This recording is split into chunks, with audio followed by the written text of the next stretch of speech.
안녕하세요.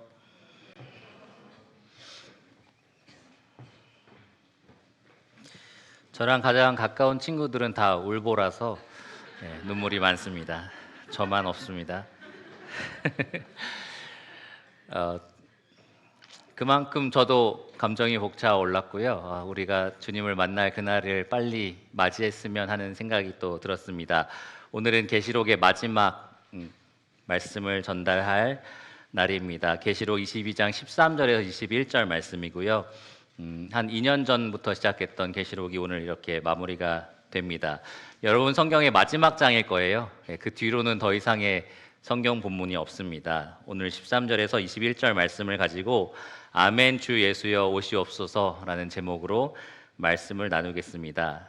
아멘 주 예수여 오시옵소서라는 이 문구는 사실 내내 여기 붙여 있었습니다. 제 뒤편에 영어로 아멘 주 예수여 오시옵소서가 계속해서 써 있었는데요. 오늘 그 내용을 함께 다루게 되어서 참 감사합니다. 이제 계시록의 마지막 결론에 이르게 되었는데, 여러분 성경에는 여러 책들의 결론들이 나옵니다. 결론을 준비하면서 다른 책들의 결론이 어떻게 끝났는가 이렇게 좀 생각을 해보니까, 전도서 여러분 어떻게 끝나는지 기억이 나십니까? 일의 결국을 다 들었으니 라고 이야기를 합니다. 인생이 헛되고 헛되다, 해 아래 하나님을 부정하는 삶의 모든 것들이 다 헛되다라고 계속 처음부터 끝까지 얘기하다가 이 모든 일의 결국을 다 들었으니까 그 하나님을 경외하고 그 말씀에 따라서 살아라 라고 권면하면서 전도서가 마칩니다. 베드로후서도 마찬가지예요. 베드로가 이제 유서처럼 베드로후서 두 번째 편지를 마무리할 때에 어떻게 끝내냐 하면 이 모든 것이 이렇게 풀어지리니 라고 이야기를 합니다.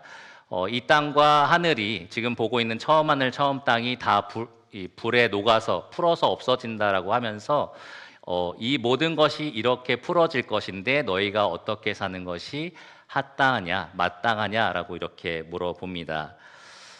오늘 이 계시록 성경의 마지막 책이고요. 모든 성경의 이 마무리가 되는 책입니다. 이 책의 마지막 마무리는 이런 식으로 시작을 합니다. 계시록 22장 13절입니다. 나는 알파와 오메가요, 처음과 마지막이요, 시작과 마침이라.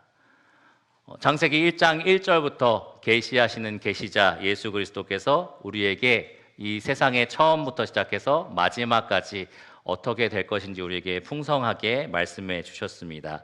시작과 마침이 되시는 예수님께서 아버지 하나님께 받아서 천사를 통하여 요한에게 기록하게 하셨고요. 그것을 우리가 지금 가지고 있습니다. 이것을 통해서 예수님께서는 이 일의 결국이 어떻게 될 것인지 우리에게 다 말씀해 주셨고요. 모든 것이 어떻게 풀어질 것인지 우리에게 상세하게 설명해 주셨습니다. 그리고 예수님은 지난주에 두 번 반복해서 보라 내가 속히 오리니 이렇게 선포를 하셨죠. 보라 내가 속히 오리니, 그렇게 말씀하신 그대로 오셔서 말씀하신 이 계시를 그대로 하나도 빠짐없이 성취하실 것입니다. 이제 계시는 끝나고요. 오늘 계시로서 이제 더 이상의 하나님의 계시가 없죠. 계시는 이제 끝이 나고 우리들의 선택이 남아 있습니다. 하나님이 하실 말씀이 다 끝났다는 거예요. 이제 우리가 선택할 차례입니다. 어떻게 여러분은 화답하기를 원하십니까? 지금까지 하신 그리스도의 계시, 이 말씀에 아멘으로 화답하기를 원하십니까? 아니면 계속해서 불신으로 화답하기를 원하십니까? 오늘은 진실로 속히 오리라 라고 말씀하신 예수님이 어떤 분이신지 본문을 통해서 먼저 살펴보고요. 그 다음에 아멘으로 화답하는 자와 불신으로 화답하는 자, 그들의 특징과 그들의 마지막 운명에 대해서 좀 살펴보고 말씀을 마치도록 하겠습니다. 먼저 본문을 찾으신 줄 알고 제가 읽고요. 그리고 진실로 속히 오리라 하신 주님의 증언을 듣겠습니다. 22장 13절입니다. 나는 알파와 오메가요, 처음과 마지막이요, 시작과 마침이라. 자기 두루마기를 빠는 자들은 복이 있으니 이는 그들이 생명나무에 나아가며 문들을 통하여 성에 들어갈 권세를 받으려 함이로다.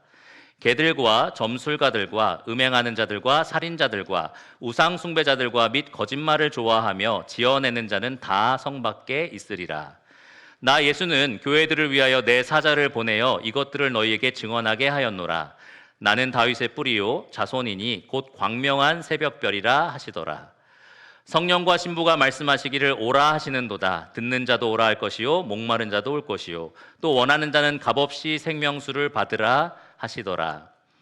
내가 이 두루마리의 예언의 말씀을 듣는 모든 사람에게 증언하노니 만일 누구든지 이것들 외에 더하면 하나님이 이 두루마리에 기록된 재앙들을 그에게 더하실 것이요 만일 누구든지 이 두루마리의 예언의 말씀에서 제하여 버리면 하나님이 이 두루마리에 기록된 생명나무와 및 거룩한 성에 참여함을 제하여 버리시리라.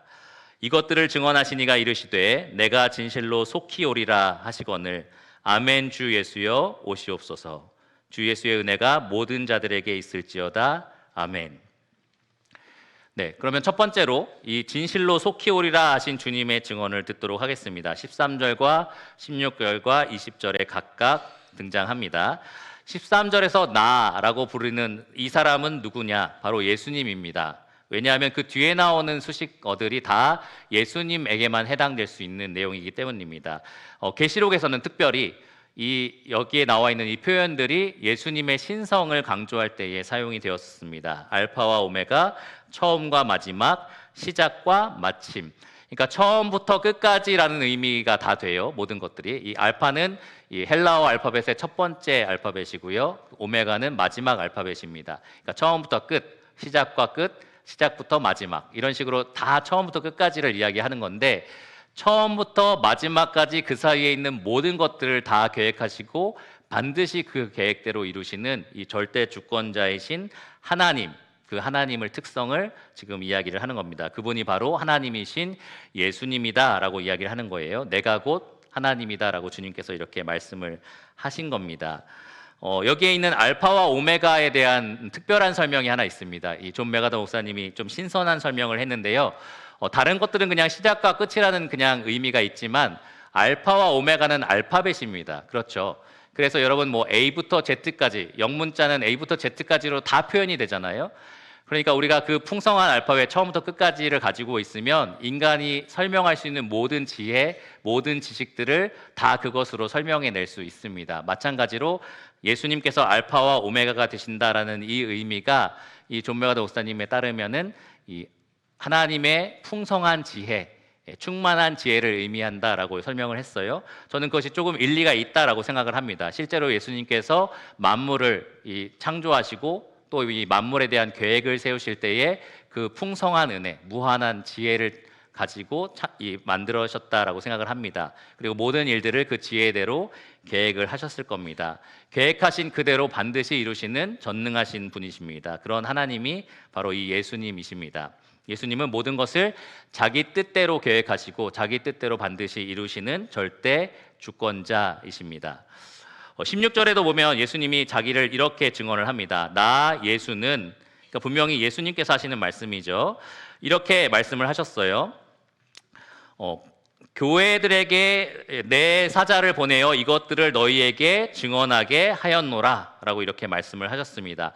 이 계시록에 기록되어 있는 증언이 다른 누군가의 증언이 아니라 내가 너희에게 준 것이다 라는 것을 분명하게 밝히신 겁니다.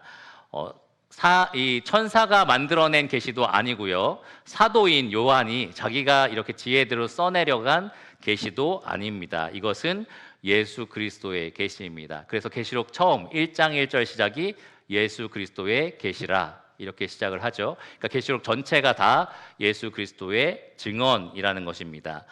천사는 그냥 그 계시를 전달하라라는 명령을 받은 사자에 불과한 거고요. 요한은 사도지만 그것을 있는 그대로 받아 적으라라고 해서 적은 종에 불과합니다.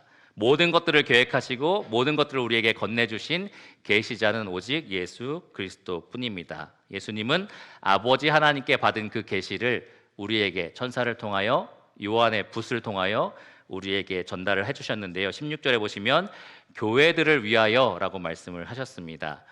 목적이 교회들을 위한 거라는 거죠. 1차적으로는 계시록 2장과 3장에 기록되어 있는 아시아 7교회, 여러분 잘 아시는 에베소 교회라든지 그런 여러 교회들을 위해서 쓰여진 것이 맞고요.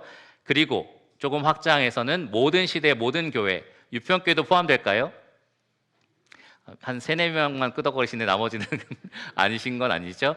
네, 유평교회도 포함이 됩니다. 모든 시대 모든 교회를 위해서 이 말씀을 주셨습니다. 그러니까 예수님은 교회를 위해서 모든 것들을 증언하시는 계시자이십니다. 예수님은 제자들에게 내가 너희를 더 이상 종이라고 하지 않고 친구라고 부르겠다라고 하시면서 그 이유를 내가 아버지께 들은 모든 것들을 너희에게 알게 하였다라고 하셨거든요. 예수님은 정말 창세기부터 계시록까지, 특별히 우리가 계시록을 살펴봤지만 이 만물이 어떻게 끝이 날 것인지에 대한 모든 계시를 친구처럼 편안하게 우리에게 다 알려주셨습니다. 그분은 우리를 위하여 모든 것을 증언하신 계시자이십니다. 16절에 보시면 예수님은 자기 자신을 가리켜서 또 이렇게 수식을 하셨어요. 나는 다윗의 뿌리요 자손이니 곧 광명한 새벽별이라 하시더라. 이 다윗의 뿌리와 자손이라는 이 표현은 오직 이 지금 말씀하시는 예수 그리스도만이 이 계시자일 수밖에 없다라는 것을 분명하게 말합니다. 성경이 가리키는 메시아는 바로 이 예수 그리스도밖에는 될 수가 없다라는 것을 분명하게 확증합니다. 또 다른 예수는 존재하지 않는다라는 것을 확정하기도 합니다. 왜냐하면 여러분, 다윗의 뿌리, 그러니까 뿌리는 근본이에요, 아니면 나중에 나오는 거예요? 근본이죠. 그러니까 다윗이 여기서부터 비롯됐다라고 얘기를 할 때 예수님은 다윗보다 앞선 분이십니다. 그런데 동시에 예수님은 다윗의 자손이기도 하신 분이라고 해요. 다윗의 뿌리이면서 다윗의 자손일 수 있는 분, 예수님밖에 없다는 거죠. 예수 그리스도밖에는 없습니다. 실제로 다윗은 예수님을 주라고 불렀다라고 말을 하고요. 그리고 예수님은 그 다윗의 자손으로 이 땅에 육신을 입고 나셨습니다. 다윗의 자손이 영원한 왕권을 앞으로 계속해서 누리게 될 거다라고 언약을 맺으신 분이 하나님이신 예수님이신데, 또 그 언약을 성취하러 이 땅에 다윗의 자손으로 오신 사람이 바로 그 예수 그리스도이십니다. 하나님이시면서 사람이신 분, 다윗의 주님이시면서 다윗의 자손이신 분, 다윗의 뿌리이면서 다윗의 후손일 수 있는 분, 오직 이 성경이 말하는 예수 그리스도뿐입니다. 다른 예수는 있을 수가 없다라는 겁니다. 그런데 이 예수 그리스도께서 스스로 자신을 가리켜서 나는 광명한 새벽별이 될 것이다 라고 말씀을 하셨어요. 여러분, 새벽별관 많이 들어보셨죠? 옆에 근데 그런 의미는 아닙니다. 새벽별이라는 것은 그 영어로는 모닝스타라고도 하는데요. 모닝은 뭐죠? 아침이죠. 그러니까 아침이 이르기 직전에 뜨는 별을 새벽별이라고 합니다. 그러니까 가장 어둠이 짙을 때죠. 그러니까 가장 어둠이 짙어서 칠흑 같을 때에 그 별이 뜨고, 그리고 나서는 이 어둠이 물러나면서 밝은 빛이 도래합니다. 그러니까 나는 광명하게 비추는 새벽별이다라고 주님이 말씀하셨을 때, 내가 이 말세에 점점 더 어두워져 가는 세상을 밝게 비추러 올 것이다 라고 지금 말씀을 하시는 겁니다. 그렇게 하시는 분 오직 이 예수님밖에는 없습니다. 모든 빛의 자녀들을 불러 모으실 거고요, 모든 악을 벌하실 거고, 만물을 새롭게 하실 거고, 영원한 생명과 형벌로 영원토록 통치하실 분, 바로 이 예수 그리스도이십니다. 예수님은 성경이 말하는 다윗의 주님이시자 다윗의 자손, 그리고 다윗의 후손으로 오신 메시아이신 영원한 왕이십니다. 통치자이십니다. 20절을 보시면 이제 그분께서 이렇게 말씀을 하시는 거예요. 이것들을 증언하신 이가 이르시되, 예수님이시죠. 그러면서 굳게 다시 한번 약속을 하십니다. 내가 진실로 속히 오리라. 이미 앞서서 두 번이나 반복해서 말씀하셨어요. 내가 속히 오리라. 그런데 여기에 하나가 더 붙은 겁니다. 진실로, 확실히라는 뜻을 가지고 있습니다.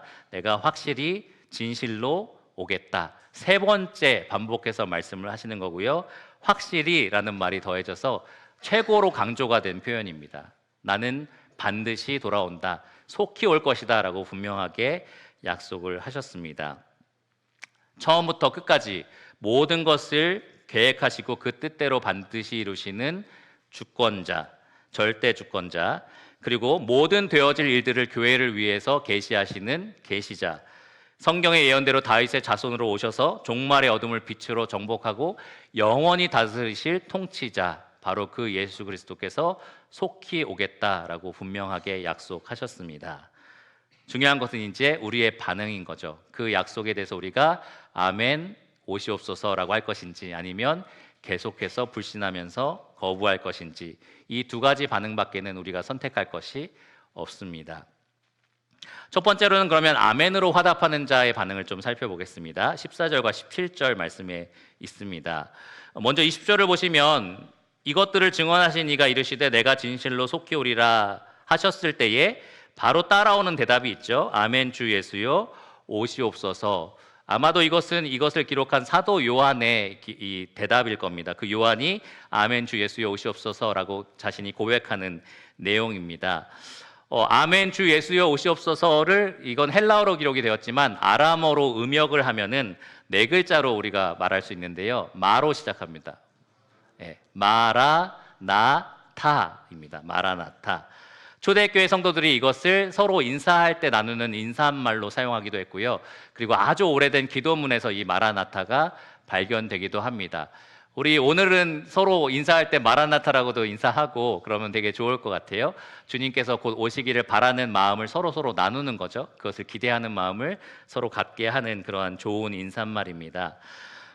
여기에 아멘이라고 먼저 시작을 하는데 아멘이라는 말은 사실 그렇게 되기를 원합니다라는 의미를 가지고 있어요. 그러니까 예수님이 내가 진실로 속히 오리라 라고 하셨을 때 요한이 아멘 그렇게 되기를 원합니다라고 이미 거기에 동의를 한 겁니다. 그렇게 되길 저도 원합니다라고 얘기를 한 거예요. 근데 그러고 나서 다시 한번 예수여 속히 오시옵소서라는 말을 또 한 거죠. 그러니까 다시 한번 재차 주님 오시기를 원합니다라고 자기의 의지를 밝힌 겁니다. 왕이신 주께서 빨리 귀환하시기를, 그래서 이 땅에 정의와 공의를 세우시기를 간절히 바란 겁니다. 그러니까 이렇게 고백하는 사람들은 예수님을 왕으로 모시는 사람들이겠죠. 이 왕이 빨리 오시기를 기다리는 사람이고 사모하는 사람들일 겁니다. 그래서 그들은 예수님을 뭐라고 부르느냐? 바로 주라고 부릅니다. 주 예수여, 주님이라고 부르는 겁니다. 자신들의 주인님이자 만물의 주인이다라는 것을 인정하는 사람들이고요. 존경하는 사람이고 예수님을 경배하는 그러한 사람들이 바로 아멘으로 화답하는 사람들입니다. 그런데 여러분, 말로만 그렇게 하는 사람들이 아니에요. 말로만 주님 주님 이렇게 하는 사람들이 아니고요. 그들의 삶이 그것을 입증하는 사람들입니다. 14절을 보시면 이렇게 기록되어 있습니다. 자기 두루마기를 빠는 자들. 제가 지난주에 설명드린 것처럼 모든 천국 백성들은 다 그 옷을 예수 그리스도의 보혈로 희게 씻었다라고 기록이 되어 있습니다. 계시록 7장에 기록이 되어 있는데 그때는 과거형으로 기록이 되었어요. 그러니까 한번 예수 그리스도의 보혈로 영원히 씻음을 받았다라는 것을 의미합니다. 그렇게 은혜로 믿음으로 죄사함을 받은 사람들이 천국 백성이 되는 거죠. 그런데 지금 여기 14절에 나오는 두루마기를 빠는 자들에서 빨다라는 단어는 현재형입니다. 거룩함을 입은 백성들은 자연스럽게 이 땅에서 주를 기다리는 동안 계속해서 자기 삶을 그 거룩함에 합당한 삶을 살도록 노력한다라는 겁니다. 계속해서 경건한 삶을 살아간다라는 거죠. 입술로만 주여 주여 하는 사람들이 아니고요. 그 삶이 주님을 따르는, 주의 말씀을 따르는 사람들입니다. 예수님은 마태복음 7장 21절에 이렇게 말씀하셨어요. 나더러 주여 주여 하는 자마다 다 천국에 들어갈 것이 아니요. 그럼 누가 천국에 들어갑니까? 하늘에 계신 아버지의 뜻대로 행하는 자라야 할 것이니라. 하나님의 뜻대로 살아가면 그 삶이 경건해집니다. 하나님의 뜻대로 사는 삶은 그 거룩한 삶을 살아갑니다. 그런 사람이 바로 자기 두루마기를 빠는 사람들입니다. 그들에 대해서 주님께서는 복이 있다라고 14절에 말씀을 하셨어요. 자기 두루마기를 빠는 자들은 복이 있으니 이는 그들이 생명나무에 나아가며 문들을 통하여 성에 들어갈 권세를 받으려 함이로다. 말씀드린 것처럼 천국문을 통과해서 천국성에 들어가는 사람은 주여 주여 말만 하는 사람이 아니라는 거예요. 자기 두루마기를 빠는 사람들, 다시 말해서 거룩한 삶, 그 거룩함을 입은 삶을 계속해서 살아가는 사람들이 그 천국에 들어갑니다. 예전에 구원받은 경험이 있다라는 것은 천국에 들어갈 소망을 줄까요? 나는 예전에 확실히 뜨거운 때가 있었습니다. 난 뜨거운 감정을 느낄 때가 있었고 주님과 관계가 제법 괜찮았었습니다. 지금은 아니지만 나는 옛날에는 그렇게 엄청난 주님에 대한 사랑이 있었습니다 라고 말한다면 그걸로 우리가 생명나무에 나아가는데 충분하다라고 말할 수 있을까요? 주님은 그렇지 않다라고 말씀하실 겁니다. 계시록 2장에 보면 첫 번째 교회 에베소에게 편지하실 때 처음 행위를 가지라 라고 말씀을 하셨습니다. 너가 처음 사랑을 잃었다라고 하시면서 회개하라, 처음 행위를 가지라 라고 말씀을 하셨고요. 2장 5절에 보시면 회개하지 아니하면 내가 너에게 가서 너의 촛대를 그 자리에서 옮기리라라고 무섭게 경고를 하셨습니다. 그러면 회개하여서 처음 사랑을 회복하면 어떻게 될까요? 이렇게 약속하셨습니다. 회개하면 이기는 그에게 하나님의 낙원에 있는 생명나무의 열매를 주어 먹게 하리라. 그러니까 생명나무에 나아가서 그 열매를 먹고 마실 수 있는 사람은 바로 회개하여서 그 처음 사랑을 계속해서 간직하고 있는 사람, 이기는 자가 바로 그렇게 한다라는 겁니다. 이런 말씀을 드릴 때마다 흠칫흠칫 놀라시는 분이 계실 수도 있어요. 그럼 행위로 구원을 받는 건가요? 저는 행위가 너무 딸리는데, 딸린다는 표현이 좀 과격하다면 죄송하지만 어쨌든 저는 너무 그렇게 못 살고 있는데 괜찮은가요? 이런 생각을 하실 수 있어요. 중요한 것은 이러한 말씀들을 들었을 때에 그래, 처음 사랑을 되찾아야겠다, 주님을 위해서 살아야겠어 라고 가는 사람이 건강한 사람이고요. 바로 그런 사람이 두루마기를 계속해서 빨기 위해서 순종하는 사람입니다. 이런 말씀을 들어도 모르겠어, 그냥 있어도 천국 가겠지, 난 어차피 구원받았으니까, 이렇게 미지근하게 계속 흘러가는 사람은 분명히 예수님께서 경고하신 그 대상자다라는 겁니다.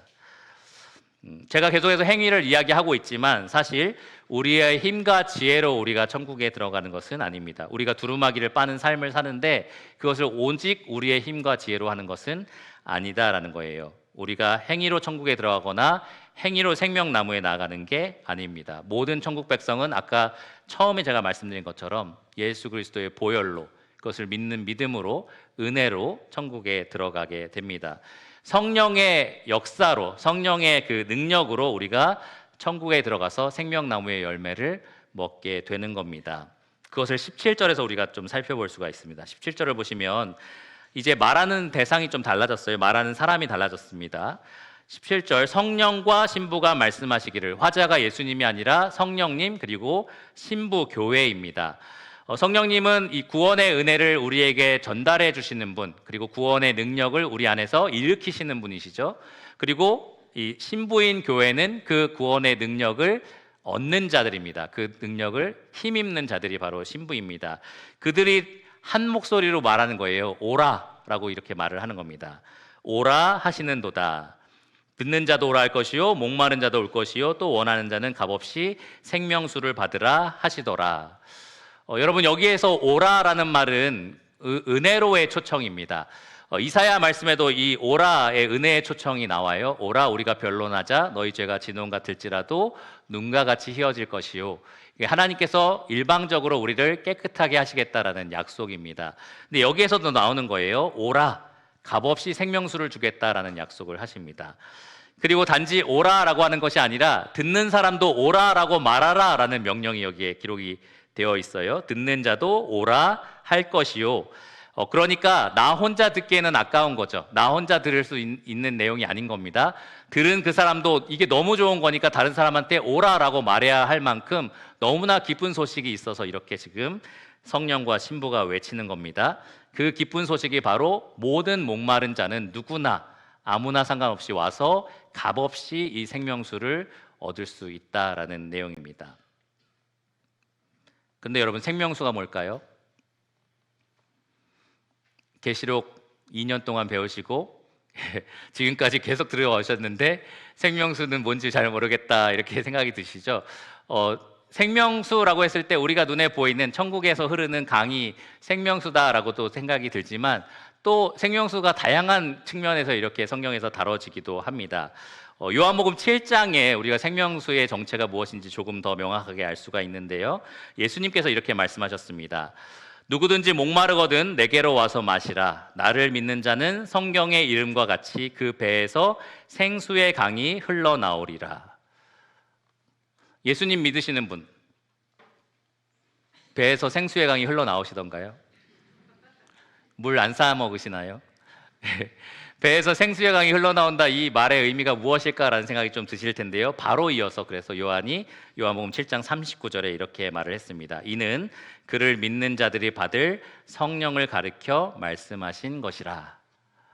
그러니까 성령과 신부가 오라 하면서 값없이 마시라고 한 생명수는 성령 하나님이신 거죠. 그 하나님께서 우리에게 오셔서 두루마기를 빠는 삶을 살 수 있는 모든 지혜와 능력을 주실 겁니다.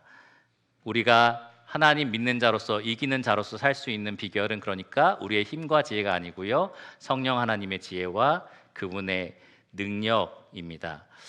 좀 흥미로운 표현이었던 것 같아요. 그러니까 창세기에서도 하나님 아버지, 그리고 요한복음 1장에 보면 말씀이신 예수님도 창조하실 때 분명히 같이 계셨다는 걸 알 수 있거든요. 근데 성령 하나님께서 뭐 위에 운행을 하십니까? 수면 위에 운행하시더라라는 말씀이 있습니다. 근데 마치 데칼코마니 같이 이 계시록의 말씀에 보면은 이 천국의 이 마지막 계시에서 도성에 하나님 아버지와 어린 양은 있는 것 같은데 성령님은 어디 계시지? 이런 생각이 들 때가 있거든요. 그런데 우리 계시록 말씀에 보면 이 아버지와 어린 양의 보좌에서 흘러내리는 물이 생명수라고 이야기를 했었습니다. 그래서 그 생명수가 성령 하나님이구나라는 생각을 할 수가 있는 거죠. 이 땅에 있을 동안은 성령 하나님께서 우리에게 이 영원한 삶을 살 수 있도록 계속해서 힘을 주시고 능력을 주시고, 영원한 천국에서 그 성령 하나님은 우리가 영원토록 생명력을 누릴 수 있는 힘이 되어 주실 겁니다. 그래서 이 주님께서는 영원히 성령께서 우리를 떠나지 않으신다라고 약속을 하셨어요. 그러니까 뭐 생명수 강은 없고 성령님만 있는 거냐 이런 건 아니고요. 실제로 기록되어 있는 묘사된 천국의 모습이 그대로 있겠지만 이 성령 하나님이 그것과 연상되는 이미지다라고 말씀을 드리는 겁니다. 이 성령 하나님이 이 내주하시는 것은 새 언약의 약속입니다. 하나님께서 우리에게 약속하실 때에 너희의 딱딱한 마음을 부드럽게 하고 새로운 영을 넣어줄 건데 내 영을 너희에게 주어서 내 말씀에 순종할 수 있게 하겠다라고 약속을 하셨습니다. 우리는 이 예수 그리스도의 보혈로 새 언약을 맺은 백성들이 되었죠. 그리고 나서 그 선물로 성령 하나님을 받게 되었습니다. 모든 구원받은 사람은 그 안에 성령 하나님이 계세요. 그래서 그 성령님께서 우리를 하나님 기뻐하시는 길로 인도하신다라는 겁니다. 어디까지냐면 천국까지. 우리의 힘과 지혜로 우리의 노력으로 어떻게든 천국에 이르도록 두루마리를 빨고 빨아서 이 정도면 됐죠 라고 하면서 하나님께 가져가는 게 아니다는 거죠. 성령님께서 우리를 그렇게 하게 만드실 겁니다. 성령님께서 우리에게 말씀을 조명해 주십니다. 여러분 성경 읽으실 때에 항상 그냥 읽는 말씀이지만 어느 날 이것은 정말 놀라운 말씀이다 하면서 내 마음에 와닿는 게 있을 거예요. 성령님께서 여러분에게 밝히 조명해 주시는 겁니다. 설교를 들을 때도 계속 흘려듣다가 어느 날은 정말 이거 참 좋은 내용이다, 이것대로 살고 싶다라는 그러한 양심의 변화 같은 것들이 생길 겁니다. 성령님께서 여러분들에게 말씀하시는 겁니다. 성령님께서 말씀을 조명하여 깨닫게 하시고 들려지는 말씀을 통해서 여러분들을 질책하시고 또 교훈을 하십니다. 그렇게 해서 이 말씀에 기록되어 있는 하나님의 온전하고 선하고 기쁘신 뜻을 여러분에게 아낌없이 빠짐없이 다 보여주시는 겁니다. 그렇게 하면 여러분이 이 말씀대로 살 때 이 세상을 본받지 않고 또 마귀를 따르지 않고 오직 하나님이 기뻐하시는 삶을 살아갈 수가 있는 겁니다. 그러한 삶을 우리가 두루마기를 빠는 삶 혹은 이기는 자의 삶이라고 말을 할 수 있을 겁니다. 그렇게 할 수 있는 모든 소원과 능력을 성령께서 여러분 안에서 솟아나는 생수처럼 계속해서 흘려보내신다는 거예요. 그것대로 여러분 살아가시면 결국에는 이 하늘나라에 가게 되실 겁니다. 갈라디아서 5장 25절에 바울은 이것에 대해서 우리가 성령으로 살면 성령으로 행한다라는 말을 했었습니다. 새 번역에 따르면 이렇게 되어 있어요. 성령으로 새 삶을 얻은 자는 성령의 인도를 따라 삽니다. 우리는 성령으로 새 삶, 새 생명을 얻은 사람들이 되었고요. 그래서 성령의 인도를 따라 천국까지 가게 됩니다. 자, 마라나타라고 여러분 고백하기를 원하는 백성이 되고 싶으신가요? 네, 마라나타 한번 해보시겠어요? 네, 좋습니다. 아멘 주 예수여 오시옵소서라는 뜻인데요. 이렇게 고백하는 사람은 항상 준비된 삶을 살아야 합니다. 제가 이 강단에서 가끔 농담으로 주님께서 지금 나팔 소리와 함께 딱 나타나셨을 때 어떤 모습으로 발견되기 원하냐라고 질문할 때가 있었잖아요. 그럴 때 뭐 아이들에게 고함치고 있을 때 오시거나 부부싸움하고 있을 때 오시거나 하면은 지금 너무 나쁜 타이밍이다 이렇게 하면서 그게 후회하게 될 수도 있다 이렇게 말씀을 드렸는데요. 그런 후회가 남지 않는 삶, 그러니까 언제 오셔도 준비될 수 있는 삶을 살려면 어떻게 해야 될까요? 항상 준비된 삶을 살아야 됩니다. 혹시 지금 오실지도 몰라 하면서 지금 준비해야지 이게 아니라요. 항상 그렇게 준비된 삶을 살아야 됩니다. 그래서 진짜 멋있는 그리스도인의 고백은 만약에 내일 주님 오시면 어떻게 할래? 라고 했을 때 오늘 산 것처럼 내일도 살면 되지 라고 말할 수 있는 거예요. 오늘 산 것처럼 내일도 살면 되지. 왜냐하면 난 항상 그렇게 준비된 삶을 살아가니까. 글쎄 갑자기 통장에서 돈을 꺼내서 갑자기 헌금하고 막 몰랐던 사람들 막 가서 찾아가고 안 했던 선행들을 막 갑자기 몰아서 하고 이렇게 하겠다라는 것은 그걸 그동안 미뤄놨던 삶을 살았다는 거죠.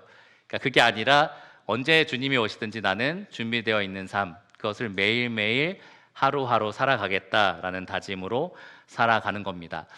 우리는 욥처럼 좀 좋은 습관을 가질 필요가 있어요. 항상 자기 삶을 정기적으로 돌아보는 좋은 습관입니다. 욥기에서 제가 좀 흥미롭게 봤던 장면인데요. 욥은 가족들과 함께 잔치를 벌이고 나면 항상 이 제물을 하나님께 바쳤습니다. 혹시나 우리가 이렇게 함께 어울리는 자리에서 하나님께 죄를 짓지는 않았을까 하면서 그렇게 제물을 드렸습니다. 모르는 거죠. 가족끼리 모여서 이렇게 편하게 즐겁게 보냈는데 그런데도 혹시나 싶어서 하나님께 그렇게 돌아봤던 거예요. 그런 것처럼 우리가 정기적으로 우리 삶을 돌아보면서 혹시나 내 삶에서 혹은 내 일주일의 삶에서 돌아봐야 될 것은 없는가, 회개할 것은 없는가, 내가 지금 하나님 앞에 서더라도 부끄러운 부분은 없는가, 그렇게 자기 자신을 끊임없이 돌아보고 점검하는 그러한 좋은 습관들을 우리가 가져야 합니다. 그래야 항상 주님이 언제 오시든지 준비가 되어 있을 수 있습니다.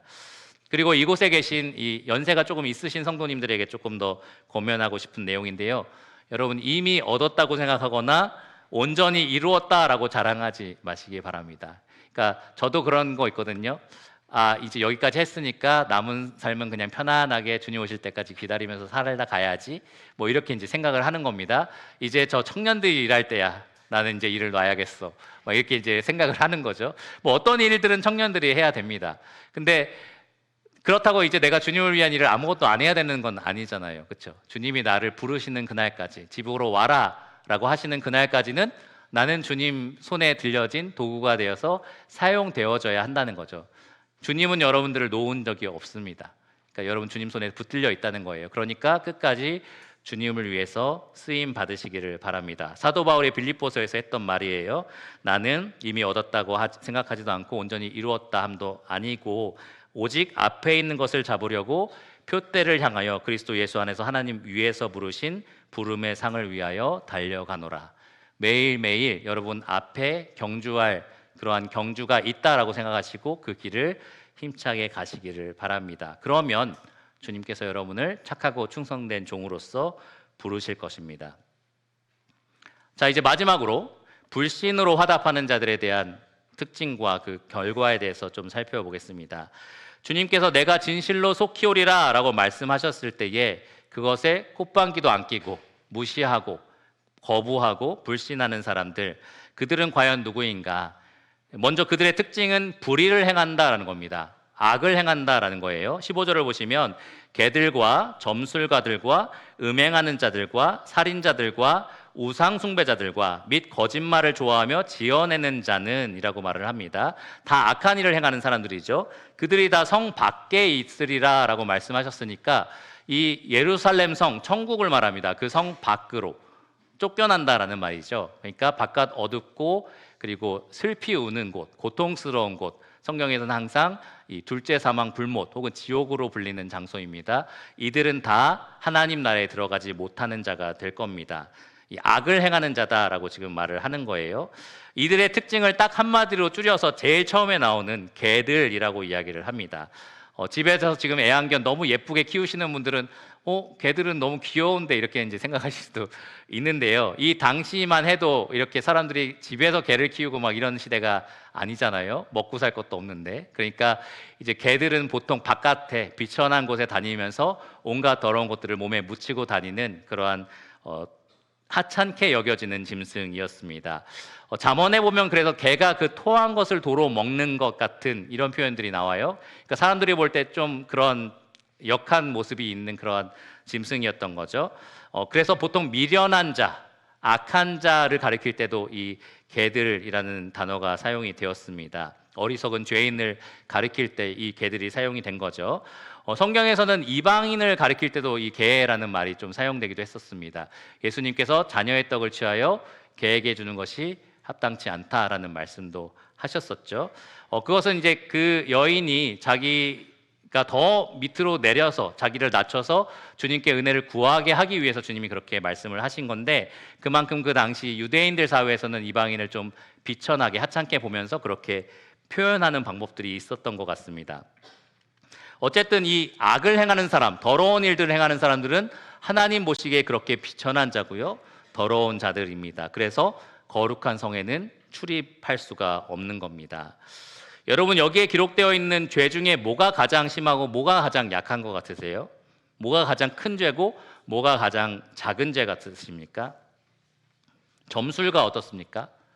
타로점 좀 가끔 보는데 이게 그렇게 큰 죄가 되나요? 이렇게 이제 생각하시는 분이 있을 수도 있어요. 살인자들과 거짓말하는 거하고는 어떤 좀 차이가 느껴지십니까? 살인자가 더 크게 죄를 짓는 것처럼 우리가 생각이 들 수 있습니다. 죄의 결과에 있어서는 크기가 우리가 있고요. 그리고 그거에 대한 대가도 조금씩 다를 수가 있지만, 이 천국에 들어가고 들어가지 못하는 곳을 구분하는 거에 있어서는 이 모든 죄가 다 이 하나님 앞에서 큰 죄입니다. 하나님은 작은 죄든 큰 죄든 죄가 있는 자들은 하나님 나라에 들어갈 수 없게 하실 겁니다.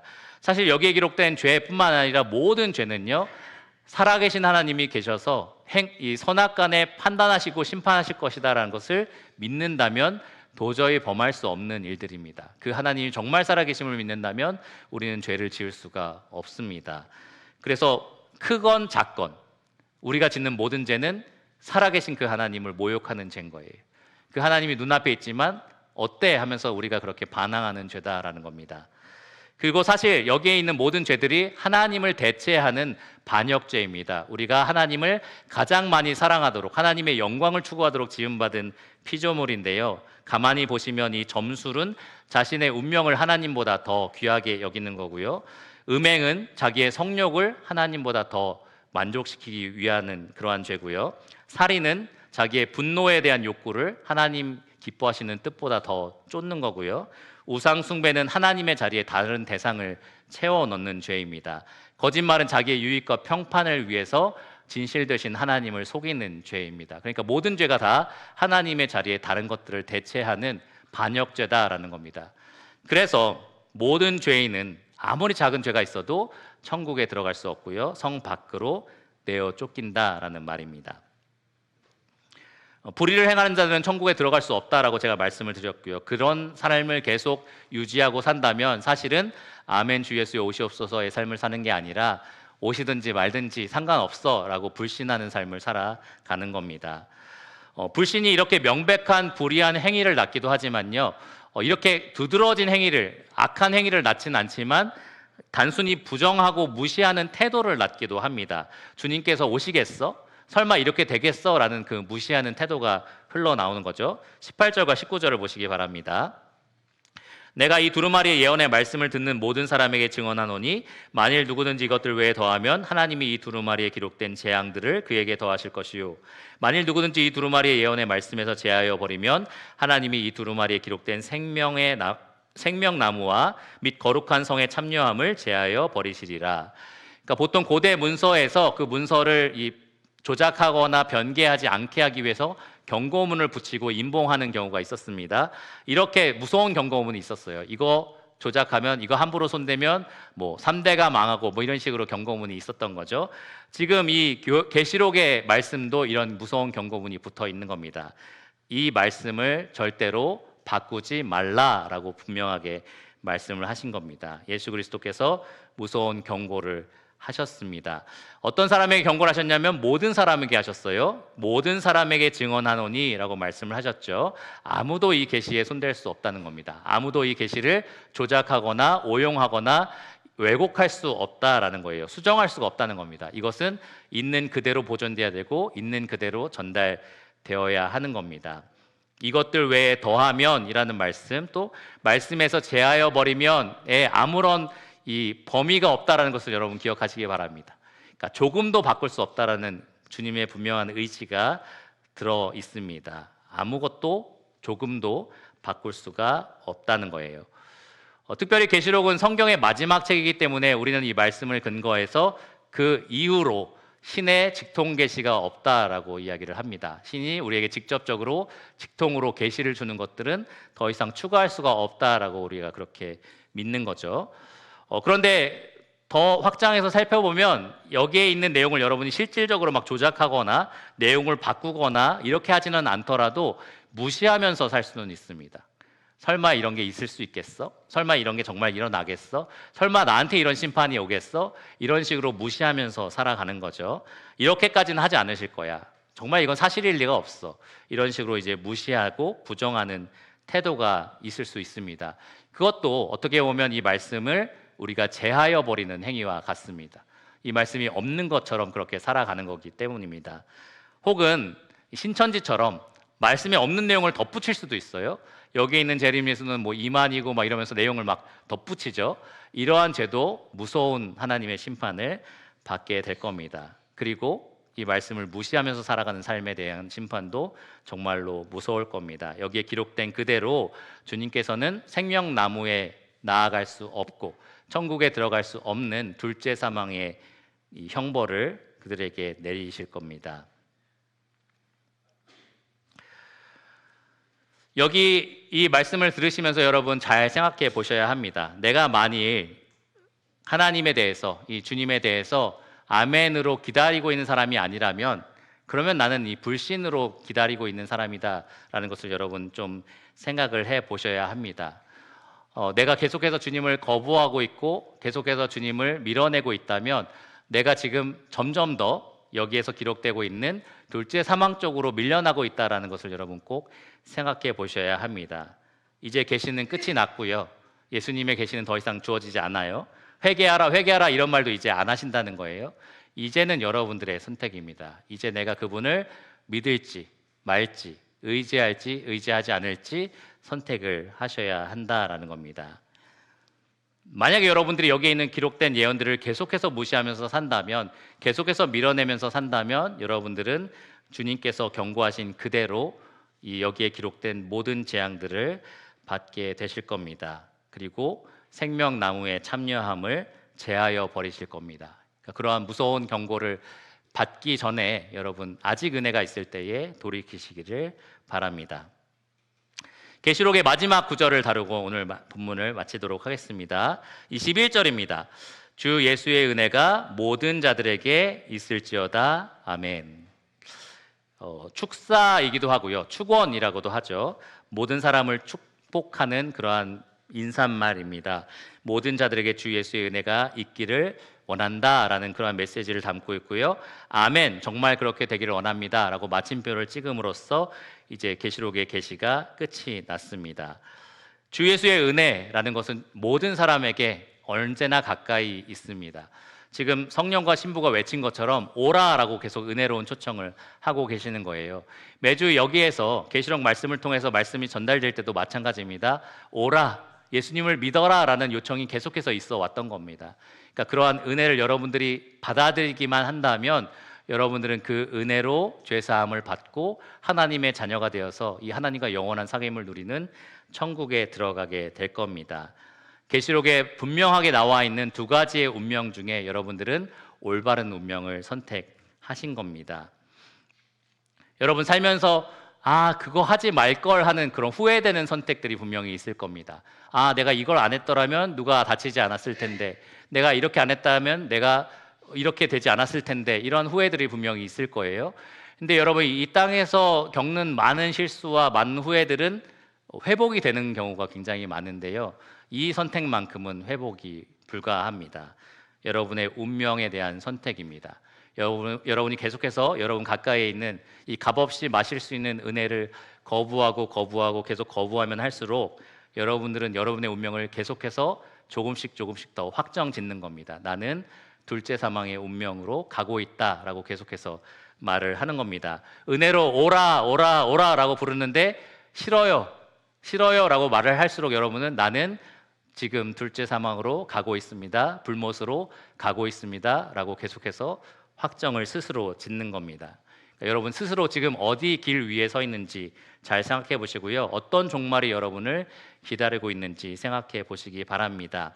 만물의 이 만물의 주권자이시고 통치자이시고 또 계시자이신 예수 그리스도에게 여러분의 삶을 맡길 것인지, 그분께 삶을 걸 것인지, 아니면 여러분 자신에게 삶을 걸 것인지 선택을 하셔야 한다라는 겁니다. 자, 이제 마지막으로 예수님을 믿고 그분께 여러분의 삶을 건 그리스도인들에게 제가 권면하고 싶은 한 가지 내용을 말씀드리고 마치겠습니다. 그 말씀을 제가 곰곰이 마지막을 어떻게 할까 고민하다가 찾아낸 본문이 하나 있는데요. 또 다른 마라나타 본문입니다. 고린도전서 16장 22절입니다. 같이 한번 찾아보겠습니다. 아마 앞에도 나올 겁니다. 고린도전서 16장 22절입니다.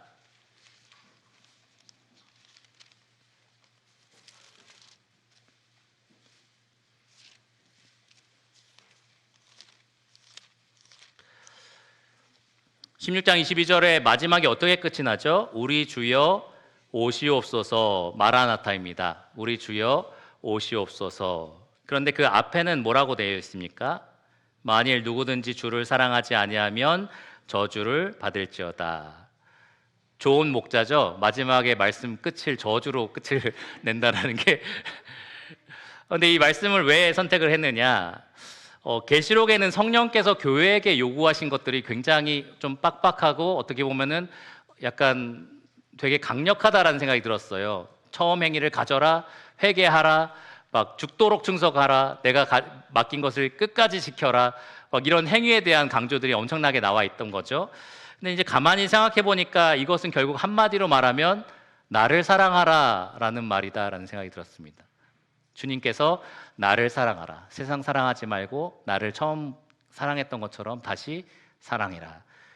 처음에 계속 나를 그렇게 사랑했던 것에서 떨어지지 말고 죽기까지 나를 사랑해라. 계속해서 주님께서는 우리에게 사랑하라라고 요구를 하신다라는 생각이 들었습니다. 그러면서 그런 생각이 들더라고요. 아니, 우리를 위해서 목숨까지 내어주신 분을 왜 이렇게 사랑하라고 설득해야 우리는 사랑을 하는 거지? 왜 사랑하라고 이렇게 막 구걸하듯이 해야지 우리가 이렇게 조금이라도 마음이 움직이는 거지? 라는 생각이 들었습니다. 우리에게 영원한 천국을 선물로 주기 위해서 예비하고 계시고 우리를 맞이할 준비를 하고 계시고 아버지 우편에서 항상 우리를 위해서 중보하시는 이 예수님을 왜 우리가 사랑하기가 이토록 힘들까?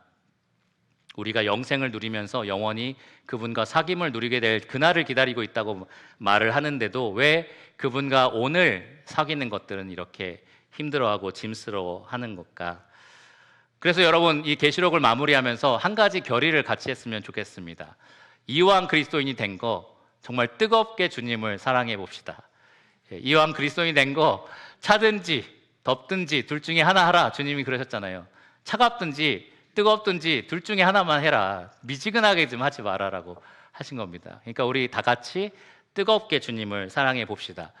그냥 이 세상에 존재하는 수많은 그리스도인들 중에 그냥 어영부영 이렇고 저렇고 그냥 흘러가는 그리스도인이 아니라 끝까지 주님을 사랑하는 그런 그리스도인이 되기를 원합니다. 주가 우리를 위해서 끝까지 사랑하셨으니 우리도 주를 끝까지 사랑합시다. 주가 자기 목숨을 내어주기까지 우리를 사랑하셨으니 우리도 마음과 뜻과 힘을 다해서 그분을 사랑합시다.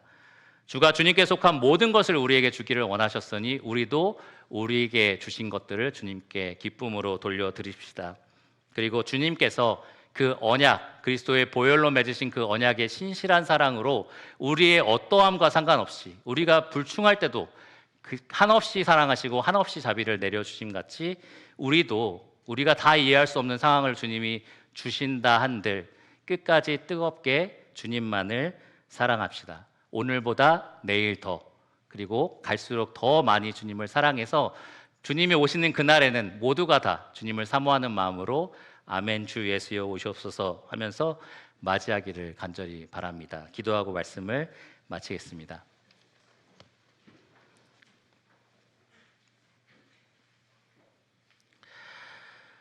주님 감사합니다. 오늘 이 계시록을 마무리하면서 우리가 주님을 얼마나 사랑했는지 다시 한번 돌아보게 됩니다. 주님은 처음부터 끝까지 우리에게 모든 것들을 다 가르쳐 주셨고, 주님은 자기에게 있는 모든 것들을 우리에게 내어주셨고, 주님은 자기에게 속한 모든 보화롭고 영화로운 것들을 우리와 나누기를 원하십니다. 주님, 우리가 아멘으로 화답하며 살아가기를 원합니다. 주님의 오심을 사모하며 살아가기를 원합니다.